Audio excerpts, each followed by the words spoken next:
निकाल जिंकलेला जरी असला तरी मी संभाजीनगर जिंकल्याशिवाय हटणार नाही. संभाजीनगर मी जिंकणार म्हणजे जिंकणारच. पण आपण एक विचार केला पाहिजे की महाराष्ट्रामध्ये मोदी सरकारचं उधळलेलं खेचर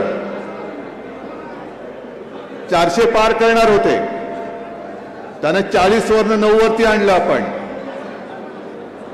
पण या विजयामध्ये माझ्या हक्काचा संभाजीनगरचा खासदार नाही हे शल्य माझ्याप्रमाणे तुम्हालाही आणि आपल्याप्रमाणे शिवसेना प्रमुखांना सुद्धा झालं असणार. अरे हेच ते संभाजीनगर जिथे मराठवाड्याची राजधानी म्हणतो, या संभाजीनगरमध्ये हिंदुत्वाची भगव्याची बीज शिवसेना प्रमुखांनी रोवली आणि त्यांनी संपूर्ण महाराष्ट्र नव्हे मराठवाडा पादाक्रांत केला. मराठवाड्यातले इतर सगळे भगव्याचे पाईक असलेले खासदार निवडून आले, पण हक्काची संभाजीनगरची जागा ही गमवावी लागली. कारण मीमांसा काही असेल, पण हार ही झालेली आहे. आपण अति आत्मविश्वासाने लढलो का? असेल. कारण आपला उमेदवार चंद्रकांतजी खैरे अगदी कित्येक वर्ष तुमच्यासारखे हार हो पराभव हो जिंकलो तरी सुद्धा शिवसेना आहे की शिवसेना, भगवा आहे की भगवा, दुसरं कोणताही पक्ष त्यांनी अवलंबला नाही. लालूच आमिष त्यांनाही दाखवली गेली असतील, पण तरी सुद्धा निष्ठेने राहिले आणि त्या निष्ठेचा आदर मी त्यांना यावेळेला उमेदवारी देऊन केला होता. कारण निष्ठा शेवटी महत्वाची असते. हार जीत होत असते. निवडणुका येतात, निवडणुका जातात, पुन्हा निवडणुका येतात. निवडणुकामध्ये हारलो म्हणजे आयुष्य संपत नाही, पण लढण्याची जर का आपण हिंमत हारलो तर मात्र आयुष्य संपतं. मी लढणार आहे, मी हिंमत हारणार नाही. निवडणूक हारलो तरी पुन्हा जिंकेन या ईर्षेने मी आज संभाजीनगरमध्ये आलेलो आहे.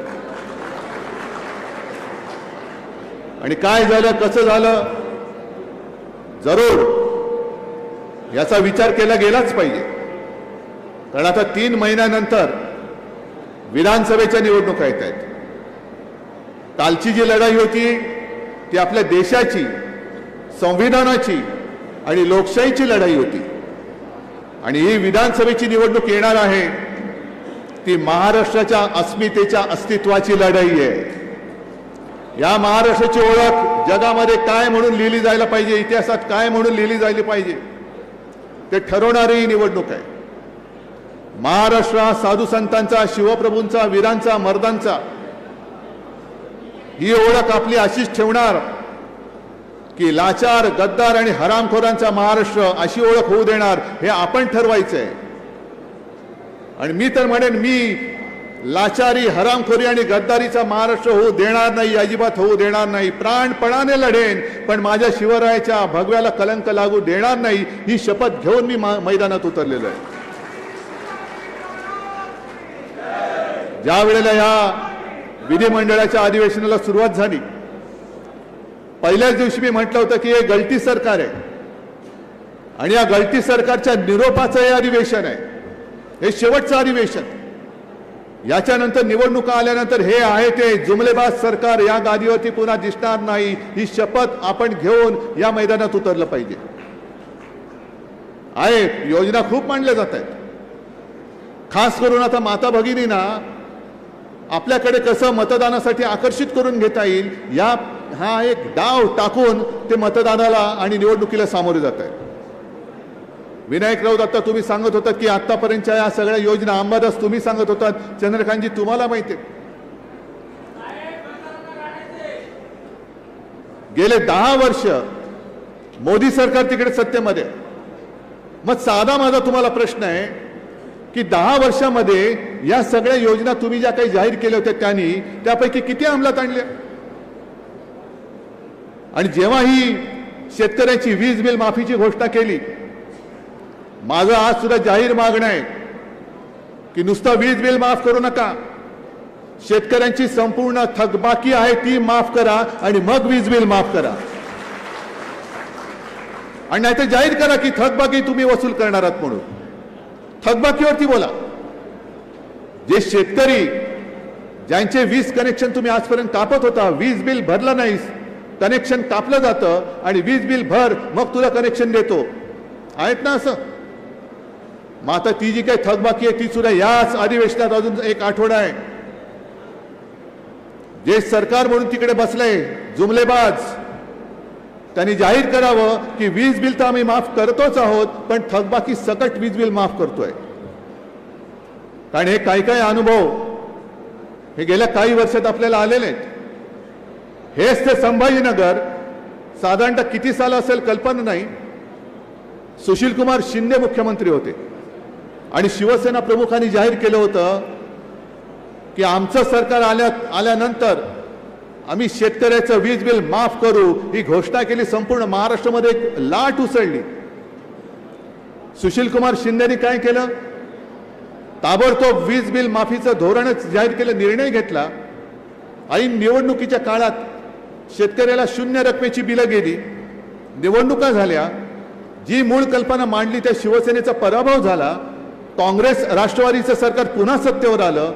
सुशील कुमारना पदावरनं पाय उतार व्हावं लागलं.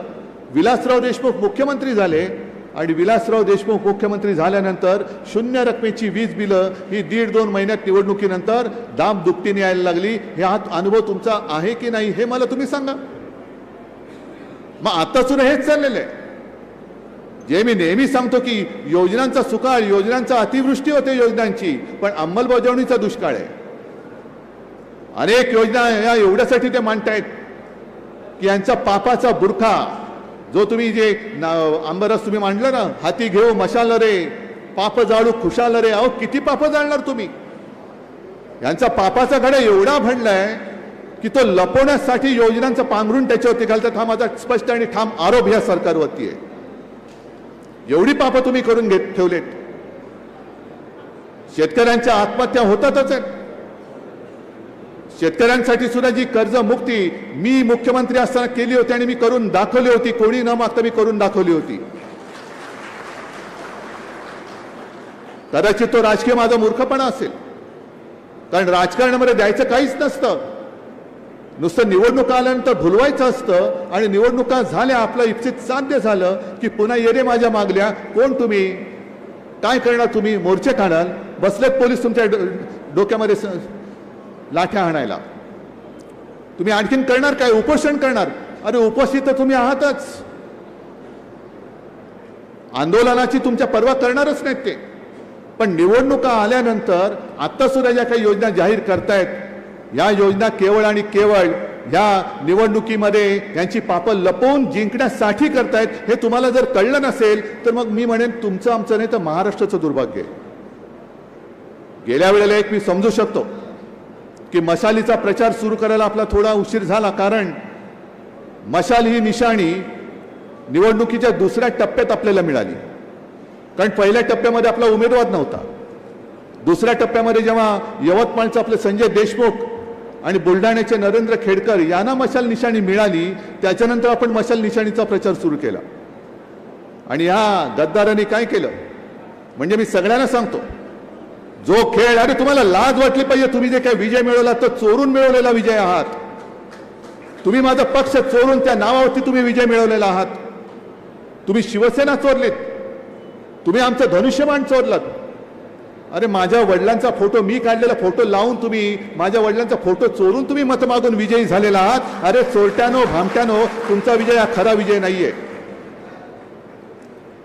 आपल्या बाबतीत जो खेळ केला तोच त्यांनी राष्ट्रवादीच्या बाबतीत केला. पवार साहेबांचं सुद्धा राष्ट्रवादी पक्षात चोरून दुसऱ्याला दिला, चिन्ह पण त्यांना दिलं आणि परत पवार साहेबांचा फोटो ते वापरायला लागले. मग तुम्ही म्हणाल जसं पवार साहेबांनी कोर्टात जाऊन त्यांना बंदी केली तसं तुम्ही का नाही केलं? तुम्हाला कोणी अडवलं होतं? बरोबर आहे तुमचा प्रश्न. पण महत्वाचा फरक हा आहे की आपल्या शिवसेना प्रमुखांचं नाव, हिंदू हृदय सम्राटांचं नाव त्यांनी राष्ट्रपुरुषांच्या यादीत टाकले. आपल्याला काय वाटलं होती काय प्रेम आहे, मोदीबाबांचं प्रेम आलं म्हणून त्यांनी एका पुण्य पवित्र भावनेने शिवसेना प्रमुखांचं नाव यादीमध्ये टाकलं नाही. तेव्हापासून यांची कपट कारस्थानं सुरू झाली होती आणि राष्ट्रपुरुषाच्या यादीत नाव टाकल्यानंतर त्यांच्या फोटोचा वापर कोणी करू शकतं, जो मोदींनी स्वतः केला. पवार साहेब आज आहेत आणि पवार साहेब जिकडे उभे राहतील तो पक्ष हे जनतेला कळतं. पण ग्रामीण भागात आणि शहरामध्ये सुद्धा हिंदू हृदय सम्राटांचा फोटो लावायचा, खाली धनुष्यबाण लावायचं आणि बाळासाहेबांचं धनुष्यबाण म्हणून मतं मागून तुम्ही लोकांना फसवून निवडून आलेला आहात. मग मला अभिमान आहे. मी बाळासाहेबांचे संस्कार घेऊन, तुम्ही चोरलेलं धनुष्यबाण घेऊन सुद्धा मी मशाल घेऊन तुमच्या समोर जे काही लढाई आहे ती लढून दाखवलेली आहे आणि जिंकून दाखवलेली आहे. आता आपल्याला कोणी थांबवू शकत नाही. कारण अनेकांना हा प्रश्न होता आणि मला सुद्धा काही जणांनी सांगितलं, शहरी लोकांनी सांगितलं, अगदी हिंदी भाषिक अमराठी लोकांनी सांगितलं, उद्धव जी हम तो आपको वोट देना चाहते थे लेकिन क्या करे गलती से बो एंड एरो का बटन दबाया. मग त्यांना कळलं रे बो एंड एरो आता यांचं नाही, आता यांची मशाल आहे. आता हा संभ्रम दूर झालेला आहे. आता मशाल आणि मशाल घेऊन गावागावात जा आणि जिथे जिथे यांचे पाप असेल, जिथे जिथे यांचा अन्याय असेल, तो अशी मतजागृती तुम्ही करा की त्या मतांच्या माध्यमातून हे सरकार आणि यांची पापं ही खुशाल जाळून टाका. तुम्ही निवडणुकीत यांची पापं जाळून टाका. पण हा संभाजीनगर हा जिल्हा आहे. आता सुद्धा इकडे काही गुंठेवारीचे प्रश्न घेऊन बोर्ड घेऊन लोक उभी आहेत. पण मी मुख्यमंत्री असताना शहरातला गुंठेवारीचा प्रश्न सोडवला होता की नव्हता हे सांगा. समांतर जलवाहिनीचा प्रश्न सोडवला होता की नव्हता. रस्त्याची कामं केली होती की नव्हती. उद्यानं सुद्धा आपण करत होतो की नव्हतो. मग ही सगळी कामं करून सुद्धा काय आपण कुठे कमी पडलो, हा माझा प्रश्न जसा तुम्हाला आहे तसा तुम्ही जनतेला विचारा. जा घराघरात जा. जे तुम्ही आता आम्हाला सांगत होता आपल्याकडे BLA पाहिजेत, BLO पाहिजे, मला पहिला गटप्रमुख पाहिजे, जो मतदार यादीला एक कोणतरी जबाबदार माणूस आहे आणि त्याला माहिती आहे की ही सगळी वस्ती ही माझ्या संपर्कात आहे. मी त्याला सांगतो घराघरात जा आणि हात जोडून विचारो, दादा, ताई, माई, मावशी, आमचं काय चुकलं सांगा, काय आमचा पराभव झाला, असं कोणतं पाप आमच्याकडनं घडलं. अगदी जे एक शिवसेना प्रमुखांनी वचन दिलं होतं औरंगाबादचं छत्रपती संभाजीनगर करणं, हे मी माझ्या मुख्यमंत्री काळामध्ये मी केलेलं आहे. आणि अजूनही 2 वर्ष होत आली, या सरकारला 2 वर्ष झाली. विमानतळावरती उतरल्यानंतर सुद्धा त्या विमानतळाचं नाव औरंगाबाद विमानतळ आहे. तो ठराव आम्ही कधीच मंजूर केला होता, छत्रपती संभाजी महाराज विमानतळ. का बदललं नाही तुम्ही?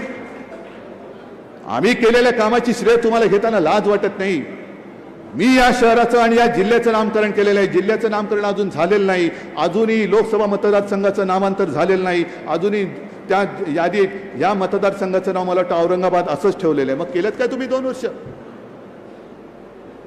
संपूर्णपणे थापा मारायच्या आणि पुढे जायचं. आता सुद्धा ही सगळी पापं मी बोललो ना तुम्हाला. योजना एवढ्या टाकायच्या. ठीक आहे ना, महिलांसाठी योजना आणल्या, मी त्याचं स्वागत करतो. जरूर महिलांसाठी तुम्ही योजना आणा, पण माझ्या युवकांसाठी योजना काय आहेत? आज सुद्धा जे शेतकरी आत्महत्या करतायत, करावी लागते, त्या घरातला वंशाचा दिवा विझल्यानंतर तुमची जी काही योजना आहे ती योजना त्याच्यामध्ये तो गेलेला दिवा, विझलेला दिवा पुन्हा पेटवू शकणार आहे? बेकारांचे तांडेच्या तांडे रस्त्याने फिरतायत, रोजीरोटीचा पत्ता नाही. महाराष्ट्रातले उद्योग तुम्ही गुजरातला घेऊन जाताय. गुजरातला घेऊन गेले तरी देखील आमच्या डोळ्या देखत माझ्या महाराष्ट्राचं असं सगळी वाताहत होत असताना आम्ही मोदी गॅरंटी सुद्धा आम्ही धुडकावून लावली. यांच्या गद्दारांच्या गॅरंटीला आपण बळी पडणार आहोत. मोदी गॅरंटी कसली गॅरंटी? पाप, आपण म्हणतो ना पाप जाळं खुशाल रे. मोदी म्हणतात पाप करा खुशाल रे आणि हातीमध्ये भाजपा रे. पाप करा आणि भाजपात या. कालच एका आपल्या गद्दाराला क्लीन चिट देऊन टाकलेली आहे. पाप करा, पण तुम्ही तिकडे राहिलात तर तुम्ही पापी आहात. आमच्या गटारगंगेत जर का डुबकी मारली तर तुम्ही पुण्यवान आहात. हे तुम्हाला मान्य, हे तुम्हाला पटते आणि ही महाराष्ट्राची ओळख आपण करून द्यायची. जी तुम्ही योजना आणलेत सगळीकडे, मला माहिती मिळते महिलांची गर्दी उसळले, चांगली गोष्ट आहे. पण त्याच घरामध्ये तुम्ही बहीण भावामध्ये जे वितुष्ट आणताय, भाऊ बेकार फिरतोय, मुलगा बेकार फिरतोय, शिकलाय, मुलीला शिक्षणाची सोय केली मोफत, मुलांना सुद्धा करा. दोघांनी आता भेदभाव करू नका. अरे तुम्ही राजकारणामध्ये घर फोडणारी माणसात आमचं घर फोडलं, आमचं कुटुंब फोडायचा प्रयत्न करताय. पक्ष फोडलात, पवारांचं कुटुंब फोडलात, आता जनतेची कुटुंब फोडताय तुम्ही. घराघरामध्ये तुम्ही असं वितुष्ट आणताय. का करायचं तर सगळ्यांसाठी करा. आता तुमचं डबल इंजिन सरकार तिकडे बसलेत, मोदीजी बसलेत तिकडे. अरे तुमच्या केंद्राचा आधार नसताना माझ्या शेतकऱ्यांना मी कर्जमुक्त केलं होतं. आता तुमचं केंद्रात तुमचं सरकार आहे, करा माझ्या शेतकऱ्याला कर्जमुक्त करा. एक तर शेतकऱ्याला हमी भाव मिळत नाही, त्याच्या सगळ्या शेती अवजारांवरती बियाणं खतासकट जीएसटी लावला जातोय. पिळून काढायचं, हक्काचं द्यायचं नाही आणि उपकार केल्यासारखं काहीतरी तुमच्या तोंडावरती फेकायचं. हा भीक मागण्याचा प्रकार यापूर्वी महाराष्ट्रामध्ये कधी झाला नव्हता आणि यापुढे सुद्धा आम्ही होऊ देणार नाही. महाराष्ट्र स्वाभिमानी आहे. अरे छत्रपती शिवाजी महाराज की जय आम्ही एवढ्या वर्षानंतर सुद्धा बोलतो आणि हजारो वर्ष लाखो वर्ष बोलत राहू का? कारण तुम्ही विचार करा, जसं आज काही जण मला काहीतरी पाहिजे म्हणून भाजपात जात आहेत, तसं छत्रपती शिवाजी महाराज सुद्धा जाऊ शकले असते की नसते? मिळाली असती सुभेदारी? नाही, पण मी करेन ते माझ्या हक्काचं हिंदवी स्वराज्य स्थापन करेन. आणि त्यांनी करून दाखवलं. वेळ प्रसंगी औरंगजेब, अफजल खान, शाहिस्ते खान सगळ्यांशी लढले, अगदी जीवावरती उदार होऊन लढले. साधा विचार करा, अफजल खानाच्या भेटीच्या वेळेला जर महाराज बेसावतपणाने गेले असते, चिलखत घातलं नसतं, तर महाराजांची हालत काय झाली असती? पण ठीक आहे, तुम्ही आम्हाला मिठी मारू इच्छिता, आम्ही मिठी मारतो. पण विश्वासघाताने पाठीत वार कराल तर मग मात्र आम्ही वाघ नख काढून तुमचा कोथळा बाहेर काढतो आणि तो काढावा लागेल. हे शिवाजी महाराजांनी शिकवलं. नाही तर अफजल खान आला असता, हाँ क्या है, नहीं वो आपको बादशाह ने बुलाए, वो आपको वो सूबेदारी दे, पाटील की देना चाहते, गेले असते. आपलं काय झालं असतं? महाराष्ट्राचं काय झालं असतं? आणि म्हणून छत्रपती शिवाजी महाराज जे लढले ते स्वतःसाठी नाही लढले. इतक्या वर्षानंतर सुद्धा आपण त्यांना दैवत मानतो. ते आपल्यासाठी लढले. आज जरी ते आपल्यात नसले तरी आपल्यासाठी त्यांनी केलेलं हे सगळं कर्तृत्व, हे जर का आपण विसरून ह्यांच्या नादी लागून लाचारी पत्करणार असू तर मग मात्र छत्रपती शिवाजी महाराज की जय बोलू नका अजिबात. आज एका बाजूला संपूर्ण जुमलेबाजीचं सरकार आहे, निवडणुका तोंडावर आहेत, देण्यासारखं काही नाही, थापा आणि थापाच देत आहे. पण दुसरा एक महत्वाचा भाग आहे, त्याच्यावर मी आज जरूर पहिला प्रथम बोलणार आहे. आरक्षणावरती मी आज जाहीर बोलणार आहे. आरक्षणावरती मी जाहीर बोलणार आहे. कारण हा महाराष्ट्र माझा आहे. या महाराष्ट्रातला प्रत्येक बांधव, प्रत्येक भगिनी माझी भगिनी आहे, बांधव आहे. आणि माझ्या डोळ्यात देखत छत्रपतींचा हा महाराष्ट्र जाती पातीमध्ये समाजामध्ये भांडणं लावून भाजपवाले जर का मजा मारत असतील तर मी इथे सुद्धा कोण कोण समाजाची लोक आले असतील, मराठा असतील, ओबीसी असतील, धनगर असतील, आदिवासी असतील, मुस्लिम असतील, आणखीन काही असतील, SC ST सगळे असतील, त्या सगळ्यांना मी जाहीरपणाने हात जोडून विनंती करतोय की कृपा करा, तुमच्या प्रत्येक न्याय मागणी बरोबर मी आहे. शिवसेना तुमच्या सोबत आहे. उद्या सुद्धा मुख्यमंत्र्यांनी राजकीय पक्षांच्या नेत्यांची एक बैठक बोलवलेली आहे.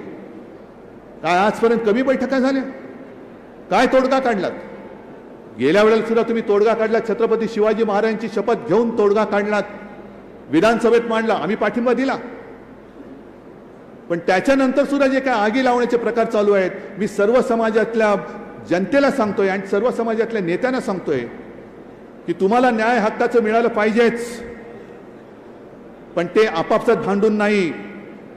आपापसात भांडून आगी लावून हे जर राज्य करणार असतील, तुमच्या पेटलेल्या घरावरती पोळ्या भाजणार असतील, तर पहिली यांची राजकारणातली घरं पहिली जाणार, राजकारणातली घरं जाणार. त्यांची घरं जाणार असं माझं म्हणणं नाही. त्यांची घरं नाही, राजकारणातली. म्हणजे राजकीय त्यांचं जे काही वजन आहे ते खालसा करत त्यांना निवडणुकीत पाडा, हा त्याचा अर्थ आहे. आणि जर लढायचंच असेल तर सगळे एकत्र येऊन महाराष्ट्र एकजुटीने उभा राहील, त्या दिवशी या महाराष्ट्राला न्याय मिळेल. या सगळे मराठा बांधवांनो, या ओबीसीनी, या धनगरांनी, या सगळ्यांनी एकत्र या. तुमची ताकद ही पहिली या राज्यकर्त्यांना कळू दे की महाराष्ट्राची ताकद काय. आणि महाराष्ट्राच्या मुळावर घाव घालणाऱ्यांचे जे मनसुबे आहेत हे उधळून लावलं पाहिजे. म्हणून उद्याची जी काय बैठक आहे, सर्वमान्य तोडगा काढा. मी आज तुम्हाला जाहीर पाठिंबा देतोय. सर्वमान्य काढा तोडगा, सर्वमान्य तोडगा काढा. मी आज पाठिंबा देतोय. पण राजकारण्यांना बोलवण्यापेक्षा सरकारने सर्व समाजातल्या प्रतिष्ठित म्हणण्यापेक्षा विचारवंत किंवा त्यांचे जे नेते आहेत बोलवा ना. जरांगे पाटलांना बोलवा, हाकेंना बोलवा, आणखीन धनगर समाजातल्यांना बोलवा. काय पाहिजे तुम्हाला, काय पाहिजे तुम्हाला, काय पाहिजे, आणि खरंच देऊ शकता का हे सांगा त्यांना. दरवेळेला विचारा जरांगे पाटील उपोषणाला बसतो, मग कधी हाके बसतात का? तुम्ही त्यांच्याशी जीवाशी खेळ का करतात? बोलवा सगळ्यांना एकत्र. आम्हाला कोणाला एकाही राजकारणाला बोलवू नका, फक्त त्यांना आणि त्यांनाच बोलवा. तुम्ही सर्वमान्य तोडगा काढा, मी पाठिंबा देतो. पण नुसतं कोपऱ्याला गुळ लावायचा, तारखा देत राहायच्या, त्यातनं अनेक जण न्याय हक्कासाठी, आरक्षणासाठी जीव देत आहेत, त्यांचे जीव जात आहेत, पिढ्या संपतायत, पण लढा संपत नाहीये. किती पिढ्या तुम्ही असे रस्त्यावरती काढणार? आणि माझं स्पष्ट मत मी त्याही वेळेला व्यक्त केलं, आज सुद्धा व्यक्त करतो. या सगळ्यांना सामावून घ्या. मध्ये एक तो प्रयत्न आपण तोही करून पाहिला, कोर्टाची लढाई आपण लढून पाहिली, नाही झालं, अपयश आलं. मग आमच्यावरती आरोप झाले की बघा आम्ही जिंकलेलं लढाई ही हारले. बिहारने कसं केलं बघा, आता बिहारचं आरक्षण सुद्धा कोर्टाने रद्द केलेलं आहे. कारण आपण सगळ्यांना समजून सांगायला पाहिजे, आरक्षणासाठी जी टक्केवारीची अट आहे ती वाढवणं राज्य सरकारच्या हातात नाही, ती केंद्र सरकारच्या हातात, लोकसभेच्या हातामध्ये. आणि अजून एक आठवडा विधानसभेमध्ये आहे. मी सरकारला जाहीर विनंती करतोय आणि सर्व समाजातल्या जनतेला आणि नेत्यांना हात जोडून विनंती करतोय की चला तुम्ही जा, मुख्यमंत्र्यांकडे बसा, उपमुख्यमंत्र्यांकडे बसा, कोणाला नेमकं काय म्हणायचंय ते तुम्ही मांडा. आणि जर टक्केवारी वाढवण्याची गरज असेल तर विधानसभेमध्ये ठराव आणा. शिवसेना आज पाठिंबा देते टक्केवारी वाढवायला, आणि ठराव मंजूर करून लोकसभेत पाठवा. लोकसभेत सुद्धा शिवसेना आज पाठिंबा देते, हे मी जाहीर करून टाकतो, आज जाहीर करतो. पण कायद्याच्या चौकटीमध्ये तुम्ही यांना खेळवत राहताय, झुलवत राहताय. मराठा आणि ओबीसी आता एकमेकाच्या उरावरती बसवताय. हे पाप नका करू तुम्ही. कारण महाराष्ट्राची ताकद फोडूनच जे परके जिंकले होते ते याच ताकदीमुळे जिंकले होते, भांडणं लावून. आणि मी अनेकदा उदाहरण दिलेलं आहे. जसं संभाजीनगरचा पराभव हा माझ्या जिवारी लागलाय, कोकणातला लागलेला आहे, तसाच एक पराभव आपण महाराष्ट्र कधी विसरू शकत नाही, तो म्हणजे पानिपतचा. पानिपतचं युद्ध. होय, आम्ही हरलो, दुर्दैवाने हरलो. म्हटलं तर आमच्याकडे अफाट सैन्य होतं. आणि जे काय माझ्या वाचनात आलंय त्या वाचनामध्ये स्पष्ट लिहिलेलं आहे की युद्धाला सुरुवात होण्यापूर्वी अशाच एका संध्याकाळी अहमद शाह, त्याचं पण अहमद शाह होतं, मी ठेवलेलं नव्हतं, हा केवळ योगायोग समजावा. अब्दाली तिकडनं लांबून बघत होता, मराठ्यांचं सैन्य पसरलेलं, अथांग समुद्रासारखं सैन्य. आणि संध्याकाळची वेळ होती, दिवे लागण्याची वेळ होती. अब्दालीचे खबरे येऊन अब्दालीला सांगत होते की शहनशहाजी काय त्याला म्हणत असतील ते असतील, उद्याचं युद्ध आपल्याला अवघड आहे. हे म्हणे मराठे संख्येने आपल्यापेक्षा भारी आहेत. नुसते भारी नाही तर हे पराक्रमी आहेत, हे जिद्दी आहेत. यांचं घोडदळ एवढं आहे, यांच्याकडे तलवार बहादर एवढे आहेत, यांचा तोफखाना एवढा आहे. आणि सगळ्यात महत्त्वाचं म्हणजे हे इथले स्थानिक आहेत, आपण बाहेर न आलोय, आपल्याला माहित नाही दऱ्याखोऱ्यामध्ये लढायचं कसं, आपल्याला माहित नाही, उद्याचं युद्ध आपण हरणार. आणि अब्दाली शांत बसता, अब्दाली फक्त बघत होता. आणि शांतपणाने त्यांनी विचारलं की या समोर ज्या धुराच्या रेषा दिसतात त्या काय आहेत, ह्या कसल्या रेषा आहेत? आणि त्या खबऱ्यांनी सांगितलं की ते म्हणे हे मराठे आहेत, 18 पगड जाती जमातीमध्ये विखुरलेले आहेत, यांच्या चुली हे एकमेकाबरोबर जेवायला बसत नाहीत. आणि अब्दाली एकच शब्द बोलला, उद्याचं युद्ध आपण जिंकलं. सगळे म्हणाले कसं शक्य आहे, तुम्हाला एवढी सगळी आम्ही माहिती दिली तरी सुद्धा तुम्ही सांगताय. आणि अब्दाली जे बोलला ते लक्षात ठेवा. त्यांनी एकच वाक्य सांगितलं, जे जेवायला एकत्र येत नाहीत ते मरायला एकत्र येऊ शकत नाहीत, लढायला एकत्र येऊ शकत नाहीत. औरंगजेब सुद्धा हेच म्हणून गेलेलं आहे. औरंगजेबाने सुद्धा आपल्या मराठ्यांचं हेच वर्णन केलं. मराठा म्हणजे संपूर्ण 18 पगड जाती जमातीत विखुरलेला माझा मराठी.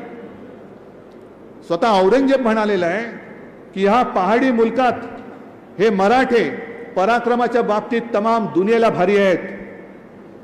अरे इथे पराक्रम शिकवावंच लागत नाही, इथे तर गवताला सुद्धा भाल्याची पाते फुटतात, एवढे सगळे मर्द आणि लढवय्ये मराठे आहेत. फक्त म्हणे इथे दुहीची बीज खडकावर नुसती भिरकावली तरी ती एवढी रुजतात आणि एवढी फोफावतात की पाहता पाहता तमाम दौलत तबाह करून टाकतात. हे आपलं वर्णन, हे आपली बलस्थानं कोणती आणि कमकुवत स्थानं कोणती, ही इतिहासामध्ये अब्दाली आणि औरंगजेबाने सांगून ठेवले. तेच आत्ताच्या घडीतले औरंगजेब आणि अब्दाली मराठी माणसामध्ये भेद करून समाजात आगी लावून जर माझ्या महाराष्ट्राची, शिवप्रभूंच्या महाराष्ट्राची वाताहत करत असतील तर मी गप्प बसू शकत नाही. हे समजून घ्या जरा.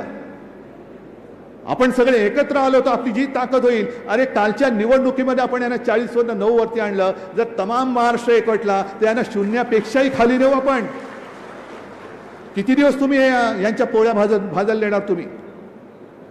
म्हणून मराठा समाजाला सुद्धा माझं आवाहन आहे, अगदी जरांगे पाटलांना आवाहन आहे, ओबीसीला आवाहन आहे, सगळ्या धनगरांना आवाहन आहे की कृपा करा, एकमेकात भांडू नका, आपण एकत्र या.